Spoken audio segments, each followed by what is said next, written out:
want to tell you about the night I almost became somebody's victim, because I was too busy trying to be somebody's hero. Her name was Cassidy Hale, and she was sitting 3 seats from me at a study table on the 2nd floor of Mercer Library when I first decided something was wrong. It was a Tuesday in October, cold enough that the steam heat in the building had kicked on, and was making that low, intermittent ticking in the pipes. We were in the same biochemistry study group, 6 of us, loosely organized over the first few weeks of the semester. We met Tuesdays and Thursdays. I'd said maybe 30 words to her before that night. She kept glancing at the door. Her phone was face down on the table, and every few minutes she'd pick it up, check the screen, and set it back down without responding to anything. She did it 4 times in 20 minutes. I counted. That's what you learn when you volunteer at the Student Crisis Hotline. You learn to count. You learn that the things people do instead of what they say are usually the more honest version of both. I've been volunteering there since the fall of sophomore year, Tuesday nights, 7 to midnight. I sit in a room with 3 other volunteers and a supervisor, and I answer phones and I listen to people having the worst nights of their lives. Most calls aren't what you'd imagine. Most of them are just someone who needs another person to stay on the line, someone who won't make it weird, someone who's still there when they come back up for air. I started because I wanted to help. I still believe that. But there was another reason underneath, and this story doesn't make sense without it, so I'm going to tell you now. 2 years ago, the 2nd semester of my freshman year, my sister Lily called me at 11:30 at night. I was at a low-key thing in someone's dorm. 6 people, cards on the floor, nothing loud. My phone lit up in my pocket, and I looked at the screen and I thought, I'll call her back in an hour. I put the phone away. I didn't call her back until the next morning. She was fine. But here's what I didn't find out until 3 weeks later when she finally told me she hadn't called because she was in crisis. She'd called because she needed to talk to someone before she talked to our parents. She was struggling in her nursing program, not failing, but close enough that she'd already decided to withdraw from 2 classes and hadn't told anyone. She needed to figure out how to say it in a way that didn't sound like collapse. She needed an hour with her older brother first, someone who would just let her think out loud, someone who could help her find the right words before she had to use them. When I didn't pick up, she called our mom. She told me what happened 3 weeks later, sitting in my car outside a Walgreens 40 minutes from campus. She talked and I listened and I did not say a single thing because there was nothing to say. Our mom had answered on the first ring. Lily had gotten 2 sentences out. I need to talk to you about school. There's something I've been dealing with, before our mom's voice shifted into the gear it goes into when she's frightened and trying to hide it by moving faster than the fear. She called our dad into the room. Lily heard his footsteps on the hardwood and knew immediately it was wrong, that she wasn't ready, that this was the version of the conversation she'd been trying to avoid, and it was already happening. Our dad asked what was going on. Lily said she needed to make some changes to her schedule and she was still figuring it out and she just wanted to talk it through. Our mom said, "What kind of changes?" And Lily said she'd withdrawn from 2 of her courses. The silence on the line lasted long enough that Lily counted to 4. Then our mom said, "When?" 3 weeks ago. Our dad said, "You've known for 3 weeks and you're telling us now." And Lily said she hadn't known how to say it yet, that she needed more time to understand what she wanted to do, and our dad said, "That's not how this works, Lily. We're paying for those courses, not angry yet, still just trying to understand," which in some ways was worse because she could hear him building towards something. Our mom said, "Is this about the workload or is there something else going on?" And Lily said it was both, that she'd been having a hard time for a few months, and she should have said something sooner and she was sorry. And our mom made a sound that was not quite a word, the kind of sound she makes when she is scared and trying to be calm and failing at both, and said, "What kind of hard time?" And Lily said, "The kind where I've been seeing someone, a counselor, since September." Our dad went quiet. Not the thinking kind of quiet, the kind where he is deciding what to do with something he wasn't prepared for. Our mom said, "You've been seeing a counselor since September and you didn't tell us." Lily said, "I'm telling you now." Our mom said, "That's not the same thing." And then the conversation became 3 things at once. Our mom asking questions faster than Lily could answer them. Our dad asking measured and specific questions about money and credits and academic standing. And underneath both of them, nobody asking the one question that would have mattered, which was, "How are you doing right now? In this moment, are you okay?" That question never came. Maybe they didn't know they weren't asking it. Maybe they thought the other questions were the same thing. I don't know. I wasn't there. What I know is what Lily told me, that by the end of the call she was defending herself in every direction and had stopped trying to explain what she'd actually called to explain, which was that she had a plan, that she was already working on it, that she just needed someone to believe the plan was real before she could make it real.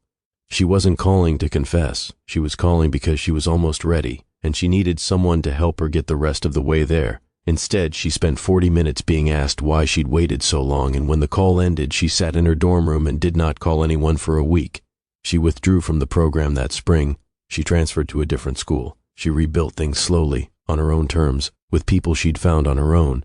But for over a year, she carried the weight of that conversation. The version where she wasn't given the chance to say it the way she needed to say it, where the first question wasn't, "How are you, but why didn't you tell us sooner?" She withdrew from the people who should have been the easiest to reach. She went quieter than she needed to. She did the hard parts alone, and every Tuesday night, I sat at the crisis line and answered the phones, and told myself I was someone who shows up, and I let myself believe that was still true. She was fine, I know. But she'd called me first because I was supposed to be the door, and I left it shut, and the damage from that is something neither of us has ever said out loud. So when I started volunteering at the crisis line 6 months later, I told my advisor it was because I cared, and I do. But underneath, quieter and a lot less comfortable, was the other thing. I needed to be someone who picks up. Every Tuesday night I sat in that room and I waited for the phone to ring, and every time I answered it, I was also answering the call I didn't take. That's what I was doing. That's what Cassidy saw from across a study table before I'd explained a single word of it. I need you to understand that before anything else. The study group broke up around 9. People packed up, said goodnight, drifted toward the stairs. I watched Cassidy take longer than she needed to, slipping her notes into her bag 1 page at a time, not making eye contact with anyone. I had my jacket half on. I was thinking about the drive home, whether I'd left the stove on. Then I thought about Lily. I sat back down. "Hey," I said, "you okay?" She looked up fast, the way someone looks when they've been caught in the middle of something private. Then she made her face do something smooth and practiced. "Yeah, totally. Long day. You kept checking your phone." Something shifted behind her eyes, small but there. "Waiting on a text," she said. "From who?" She held that a beat. Then, "It's nothing," and she picked up her bag and walked out. I sat there in the ticking quiet and told myself I was reading too much into it. Not everyone who checks their phone is in trouble. I put my jacket on the rest of the way and went home, but I went to bed thinking about the speed of it, not the words, the speed. 3 days later, she found me at the coffee cart outside the science building and asked if I had a minute. We sat at a wooden picnic table, even though it was cold enough to see our breath. She wrapped both hands around her cup and didn't drink it. She looked at the table for a while. "I don't really know why I'm telling you this," she said. "I think because I could tell you noticed something. At the library, most people don't notice." "I volunteer at the student crisis line," I said. "Tuesdays, it's kind of become a habit." She nodded like that explained something. "There's this guy, Derek. We were together for a few months last year and it ended, and he didn't take it well. And now he shows up. He sends things." "What kind of things?" She turned her phone toward me. There were texts from an unsaved number, a dozen of them spread over about 6 weeks, short and specific in a way that made something in my chest go tight. They named places she'd been, times she'd arrived, what she'd been wearing. One said, "You didn't come home the way I expected." Another, "I'll be patient." Another, from 2 days before, "You look tired. Get more sleep." "Have you reported this?" I said. "He hasn't technically done anything." She said it like she'd already made the call and been told to come back when something happened. I knew she was right about that, and so did she. I told her to save everything, screenshot it, back it up somewhere he couldn't reach. I told her about varying her routes, about the student advocate office, about the process for a no-contact request. I went through it all. She listened carefully, and when I was done, she said she felt better just having told someone. When she stood up to leave, her sleeve slid back. There was a bruise on her forearm, 3 inches wide, greenish at the edges, the shape of something that had gripped her. She noticed me looking and tugged the sleeve down without a word about it. I watched her walk away and made a decision without knowing I was making it. I was going to pay attention. I wasn't going to look away. I told myself that was about Cassidy. The guy in my biochemistry lecture, I didn't know his name yet, sat 2 rows ahead of me and to the right. He was the kind of student who got there early and had his notes open before the professor reached the podium. Organized, reliable, a person who had a system. The second week of October, he started coming in late, not by much, 2 or 3 minutes, but enough that I registered the change. By the 3rd week, he was coming in looking like he hadn't slept. The notes were gone. He sat with his hands flat on the desk and stared at the front of the room from somewhere far away. In the third week of November, he came in wearing the same shirt he'd had on 2 days before. He sat down. 20 minutes into the lecture, he stood up quietly and walked out. Not angry, not sick, just gone. Like whatever had been holding him upright had run out. I filed it away. I didn't have a category for it yet. Cassidy and I started meeting for coffee once or twice a week. She'd update me on the messages. They kept coming, variations on the same themes, and I'd tell her what I'd found. I was reading about harassment statutes, no contact processes, university advocacy procedures. None of this was my field. But every time I found something useful, I felt like I was doing what I'd trained myself to do. Every time she texted me an update, I answered immediately. She told me once that she hadn't told anyone else. Her roommate had suggested she was probably reading too much into it, and that conversation had made everything worse. She said I was the only person who believed her. I held on to that. I shouldn't have, but I did. Derek appeared for the first time in early November. I was at the coffee cart alone on a Thursday afternoon when I saw a man standing near the corner of the social sciences building across the quad. Late 20s, dark jacket, not a student. You could tell by his posture. He was facing the direction Cassidy usually walked from her afternoon seminar, and he wasn't going anywhere. Feet planted, no phone, just watching. I stood there for 5 minutes. He didn't move. I took a photo on my phone. His back, the building behind him, not much to work with, but something. I went back the next day at the same time. He was there again, shifted 20 feet further down the wall, same stance, same direction. I thought, this is worse than she told me. I thought, of course she downplayed it. I thought about calling her right then. I thought about calling someone official. Instead, I saved the photo and told myself I needed to be patient. I needed more before I could do anything useful. I found out the Biochem guy's name from the attendance sheet late in the month. Owen Marsh. I was sitting directly behind him when he signed it. His handwriting was careful and evenly spaced, the kind that takes effort. I noticed his hand was trembling faintly when he wrote. After class, I fell into step beside him in the hallway. Owen, I said. Hey, I'm Matt. I sit a couple rows back. I don't mean to be weird, but you seem like you're going through something rough. I just wanted to check in. He stopped walking. He looked at me for a moment. I've seen that look on the crisis line, the calculation behind it. How much can I say? What does this cost me? Is this person safe? His mouth opened. Then he said, I'm fine, and he walked away. He was not fine. I could see it in the way he moved. Like something was pressing down on him from above, and he'd gotten so used to it that standing upright was just what effort looked like now. I thought about calling after him. I had a stack of crisis line cards in my bag. I didn't reach for one. I told myself I'd catch him after the next class. He missed the next two. The week after I failed to catch him in the hallway, I was in the library when I saw him at a carrel near the back wall. He had his phone flat on the desk, and he was staring at the screen the way you stare at something you've read 20 times and still can't make feel less real. Then his phone lit up with a new message, and I watched his jaw tighten. Not surprise, not anger, just the expression of someone absorbing another increment of something that had been going on for a while. He typed a short reply. He set the phone down. Then he put both hands over his face and sat like that for a long moment while the people around him kept moving and didn't look. I thought, that's not academics. That's something someone is doing to him. I still didn't know what. But I filed his face away, the specific quality of that stillness, and I told myself I'd come back to it. I confronted Derek the week before Thanksgiving. I need you to understand what I was thinking.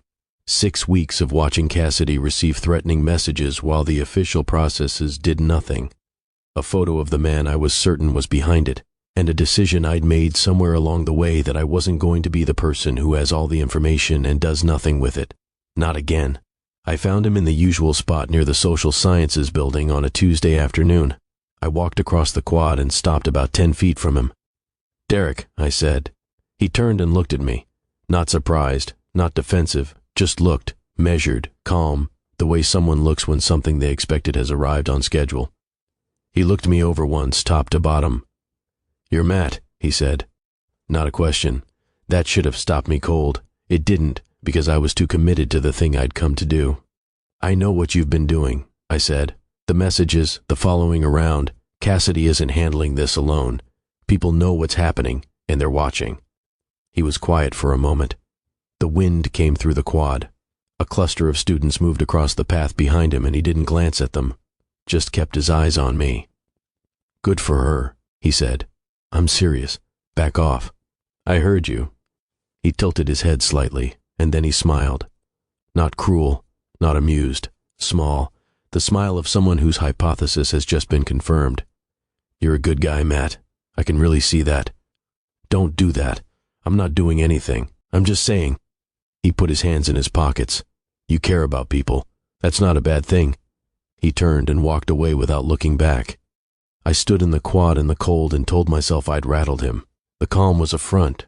The fact that he knew my name just meant Cassidy had mentioned me, which was natural, which meant nothing. I texted Cassidy that night. I talked to him, told him people were paying attention. He didn't look happy about it. She texted back within a minute, "You didn't have to do that. Are you okay?" I said I was fine. I held the phone and felt, for just a moment, like the version of myself I was trying to be. Owen Marsh stopped coming to class entirely that week. He wasn't there the Tuesday before Thanksgiving or the Thursday after. I checked the class list for his student email and typed half a message, then deleted it. I didn't know what to say. I was afraid of saying something wrong. I told myself I'd find him when things settled down, when I had more space, when I was done with what I was already handling. That was a mistake, not an irreversible one as it turned out, but a mistake. The revelation came on a Thursday afternoon, 11 days before the end of the semester. We were at the same table, second floor of Mercer Library, the same seats we'd taken for weeks now. Cassidy got up to get water from the fountain down the hall. Her laptop was open. I wasn't looking for anything. I was going over my own notes when the laptop screen caught the edge of my vision because a folder directory was open, files in a grid, and folders are just shapes until one of them has your name on it. I looked at the hallway. Empty. I moved my hand to her trackpad and clicked. Inside the folder, photographs, 12 of them in thumbnail view. I opened the first one and there I was, standing outside my apartment building, taken from across the street in the morning light. The second, me at the coffee cart, side profile, not looking at the camera. The third, me and Cassidy at the picnic table in the cold, taken from a distance with something that had real zoom on it. The fourth, me inside the coffee shop, leaning forward across the table, looking at her phone, looking at those texts, shot clean through the window. I hadn't seen anyone outside. There was a document in the folder. I opened it. At the top, notes, typed out in a plain font, clinical and orderly. Pre-Med Junior, crisis volunteer, Tuesdays. Guilt profile, sister, estranged, leverage potential. Responds strongly to distress cues. Avoidant confronter, high yield. Approach window, 10 to 14 days. My sister wasn't named, just the word, sister, and the word estranged. Below the profile, a section labeled Operational Sequence laid out in 4 numbered steps, written like a checklist someone had refined over time. 1. Approach. Identify Mark's vulnerability profile. Engineer organic first contact through shared environment, class, study group, campus activity. Allow Mark to initiate emotional investment. 2. Trust. Establish dependency through repeated low-stakes contact. Confirm leverage profile. Mark must believe he is helping, not being helped. 3. Material. Create compromising situation in controlled private environment. Record. Confirm material is sufficient to constitute leverage against identified pressure points. Family, faith, professional standing, existing relationships. Derek handles documentation. 4. Demand. Contact Mark directly. State material held, distribution targets, amount, and deadline. Maintain no contact protocol with approach persona. Derek handles collection. Below the sequence, my parents' names and their city, my father's employer, my GPA, my financial aid status, which I do not know how she got. A section labeled current status with 2 words, photos sufficient. I sat with that for a moment. The whole thing was written the way someone writes a process they've run enough times to have optimized. There was no hesitation in it. No language that suggested this was the first time any of these 4 steps had been followed to their conclusion. I sat very still. Then I scrolled up in the folder directory. There were at least a dozen folders, most were labeled with initials or last names. I scanned them quickly. I was near the top of the list. 3 rows above mine, I found Owen Marsh. I opened his folder. There were surveillance photos like mine, same angles, same distances, same method. 12 of them, all taken without his knowledge. Below the photo folder, there was a video file. I didn't open it. The thumbnail still image and the file name were enough to tell me what it showed and who else was in it. Owen Marsh was pre-med, same as me. He was also, according to the notes document in his folder, the son of a bishop in a tight-knit Mormon community in southern Utah. His parents were funding his education in full. His ecclesiastical endorsement, the formal letter from his church leader required for certain Mormon-affiliated medical school programs, was due for renewal in the spring. Cassidy had found all 4 pressure points and stacked them into a single weapon: his family, his faith community, his church standing, and his medical school applications. The video would detonate all of them at once. Below the video there was a document labeled Demand. Final. I opened it. It was 4 paragraphs. The first described the video in clinical terms, what it showed, the duration, the clarity of the footage, and the fact that Owen appeared clearly and without ambiguity throughout. The second paragraph listed the distribution targets, his parents by name and home address, his bishop and stake president, his pre-med faculty advisor, the 3 medical school programs listed in his academic profile as his target applications, and his LinkedIn contacts. The third paragraph stated the amount, $8,000, to be transferred in 2 installments, the first due in 6 days. The fourth paragraph was a single sentence. Failure to comply by the stated deadline will result in immediate distribution to all listed contacts without further notice. I sat back in my chair. I thought about Owen's bishop receiving that video. I thought about his parents opening it. I thought about the pre-med advisor who would write his character reference, and the admissions committees at the programs he'd been working toward for years, and the specific and total way that a video like this, sent to those people specifically, all at once, without warning, had been designed to end not just his career prospects, but his place in every community that had ever mattered to him. I thought about the hallway, and him saying I'm fine, and the speed of it, and how I had nodded and let him walk away. I thought, he has been carrying this alone for 6 weeks. I closed the folder. I understood in that moment what Owen had been carrying. I understood what had taken the notes out of his hands and the sleep from his eyes and finally taken him out of the room entirely. I understood why he'd looked at me in that hallway the way he had, the calculation, the cost of it, and then said I'm fine, and walked away faster than he needed to. I took my phone out. I photographed everything, the directory, my document, Owen's folder label, my surveillance photos. I moved in order, methodically, making sure each image was clear. My hands were not entirely steady, but I kept going. 11 photos in about 35 seconds. Then I heard footsteps in the hall. I put my phone face down on the table and moved my hand away from her trackpad and looked at my own notebook. 1 second later, Cassidy came back in with her water bottle and sat down. She opened a different window on her laptop and started typing. After a moment, she glanced at me. "You look pale," she said. "You okay?" "Low blood sugar. I forgot to eat. There's a vending machine on the first floor." "Yeah," I said. "I'll go in a minute." I sat across from her for 11 more minutes. I know because I watched the clock in the corner of my screen. I did not let my face change. I thought about the words guilt profile and what they meant about everything I'd believed I was doing for the past 6 weeks. I thought about Derek standing in the quad saying, "You're a good guy," with that small confirming smile. I thought about every cup of coffee in the cold, every text I'd answered immediately, every moment I'd felt, briefly, like the version of myself I was working toward. I thought about Owen Marsh, somewhere off campus, in whatever his Tuesday looked like now. After 11 minutes, I said I needed to use the bathroom, and I left. I took the stairs instead of the elevator, went out the side door, and walked across campus to the public safety office. Not running, walking, because running would have made it real too fast, and I needed the 2 minutes to keep myself together. The officer at the front desk was named Hendricks. I stood in front of her, and I said, "I need to report an extortion operation. I have photo evidence on my phone, and I believe there's a current victim who may be in a mental health crisis." I'd rehearsed it in the stairwell. She looked at me for 1 second. Then she stood up. "Come with me." I spent the next 2 hours in a back room with Officer Hendricks and a city detective named Paulson who arrived about 20 minutes into our conversation. I put my phone on the table and walked them through every image. I told them everything, Cassidy's approach, the text she'd shown me, the bruise she'd used, Derek watching from the quad. I told them what Derek had said when I confronted him and what I understood about it now. I told them about Owen Marsh, his name, his class, the weeks of deterioration I'd cataloged without knowing what I was looking at. Paulson studied the photos on my phone for a long time without saying anything. He looked at the document with my name on it. He looked at the directory with all the other folders. "You said at least 12, he said. 12 I could read clearly. There were more that I didn't have time for. He picked up his phone and made a call. By 6:45 that evening, campus security and city police located Cassidy at her apartment. Derek was found 40 minutes later in a parking structure 2 blocks from campus. Paulson came back into the room and told me they had both of them, and that the directory on her laptop contained 17 active folders.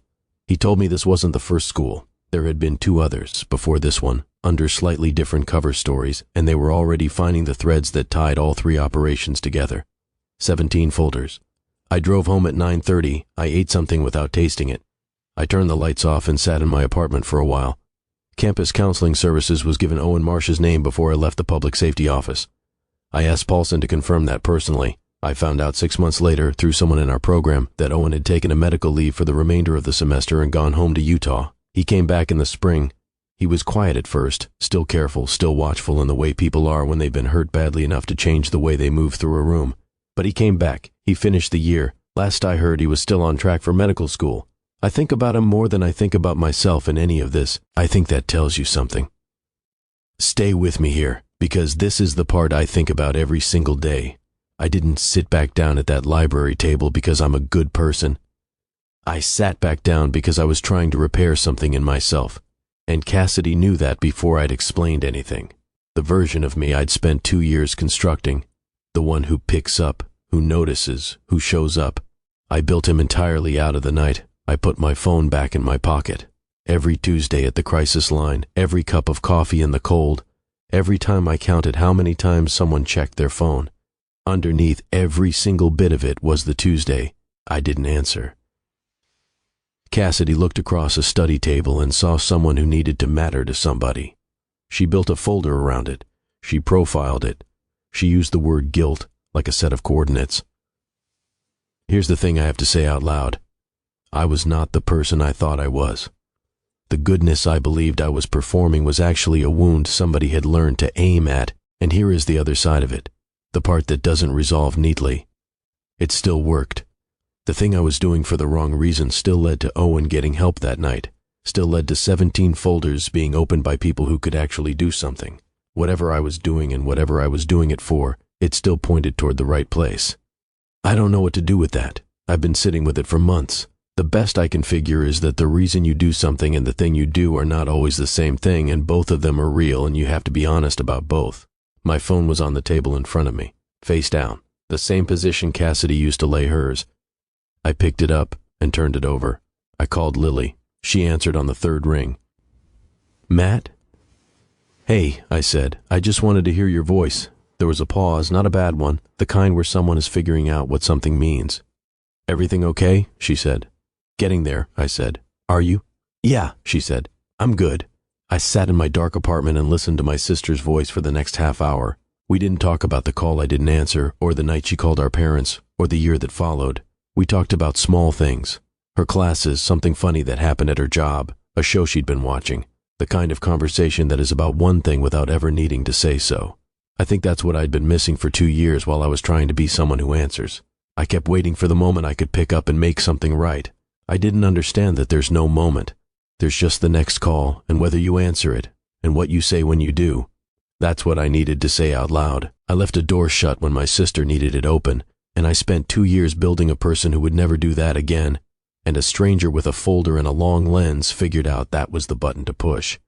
I'm not proud of any part of that, but I'm done pretending the parts I'm proud of were ever simple.